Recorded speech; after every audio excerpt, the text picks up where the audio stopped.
let's all repeat the mantra, it's only a movie. And if you think you're going to go into the movie and recapture your childhood, you're setting yourself up for disappointment. Disney's woke agenda is crossing all limits, and this time, they're coming for Luke Skywalker. Yes, the same legendary Jedi we all grew up with. The hero who took down the Empire, resisted the dark side, and became one of the most iconic characters in movie history. But now, woke activists are trying to rewrite his entire story, claiming he's part of the LGBTQ community. Apparently, Disney just can't help themselves. How did you guys reminisce? I said, you guys, I have a very bad feeling about this. Maybe we should have just left well enough alone. For years, they've been tearing apart everything George Lucas built, stuffing Star Wars with identity politics and agenda-driven storytelling instead of focusing on what fans actually love. And now, they're trying to change Luke's legacy too. In fact, Mark Hamill seems just as frustrated as the fans. While he's always been open to different ideas, even he looks fed up with how Disney keeps messing with Star Wars. Fans have noticed his careful responses, and many think he's not happy about them suddenly changing Luke's story. So, what's really going on? Is Disney just pushing their agenda again? Or is there more to it? Let's break it down. We're never going to catch lightning in a bottle again. We had a beginning, a middle, and an end. Let's let the memories suffice. It all started when Disney took over Star Wars and started making big changes, some of which really didn't sit right with Mark Hamill. He had already spoken out about how unhappy he was with Luke's portrayal in The Last Jedi. After playing Luke as a hopeful, brave hero for years, he was shocked to see him turned into a bitter old man who had lost all faith. That just wasn't Luke to him. In interviews, he didn't hold back, saying he disagreed with almost every decision they made. He even joked that this wasn't Luke Skywalker anymore, it was Jake Skywalker. And now, another big change was being rumored. Disney was reportedly reworking Luke's identity, suggesting he was LGBTQ. It wasn't that Hamill had an issue with representation. He had always been supportive of LGBT rights, and had even said in the past that fans were free to interpret Luke however they wanted. But there was a difference between fan theories and officially rewriting a character's history. Hamill wasn't upset about inclusivity, he was frustrated that a legacy character like Luke was being changed to fit a modern agenda, rather than being written with consistency and respect for the original story. No, I wasn't insulted. I thought it was a really a great surprise, but I don't think they prepared me correctly. Fans of the original trilogy felt the same way. Over the years, many of them had felt disappointed with how Disney was handling Star Wars. They had seen beloved characters sidelined, new characters introduced with little depth, and major story decisions that didn't seem to honor the spirit of the originals. Kathleen Kennedy, the head of Lucasfilm, had made it clear that she wanted Star Wars to evolve and reflect modern values. But critics argued that in doing so, they had sacrificed good storytelling and ignored the essence of what made Star Wars special in the first place. The tension between Hamill and Disney had been growing for a long time. Even before The Last Jedi, he had concerns about the direction they were taking. He had been one of the few people who had actually seen George Lucas's original plans for the sequel trilogy before Disney scrapped them. And from what he had seen, the version that Lucas had envisioned was completely different from what ended up on screen. You have definitely got the best role in this film, haven't you? You think? One of Hamill's biggest frustrations was how Luke had been portrayed as giving up. Jedi don't give up, that was something he had always believed.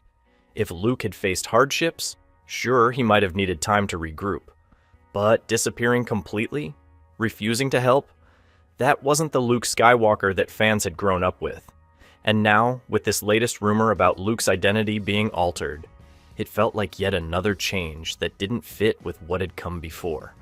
To many, it seemed like another attempt to make Star Wars fit into a specific narrative, rather than letting the story develop naturally. Fans who had been loyal to the franchise for decades were left wondering what had happened to the characters they once loved. But this is not new. Disney is always trying to push their woke agenda into everything. And at this point, it's getting out of hand. If it naturally fits into a story, then sure, no one has an issue with representation. But that's not what's happening. They're forcing it into every movie and show, whether it makes sense or not. It's like they have a checklist they need to tick off, rather than focusing on creating good content. I think they could have prepared me a little better. We've seen this pattern repeat over and over. It's no longer about what made Star Wars great in the first place. It's about reshaping it to fit modern narratives. Stormtroopers, who were originally clones, suddenly turned into a mix of diverse recruits without any proper explanation.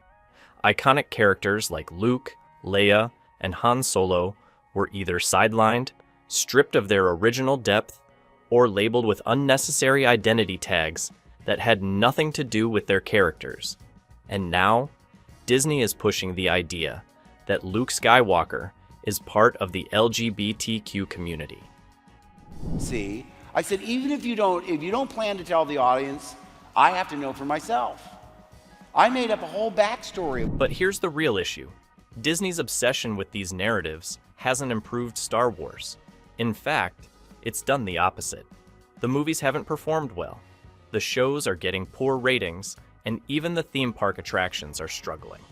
Instead of learning from these failures, Disney just keeps doubling down, forcing these elements into stories that didn't need them.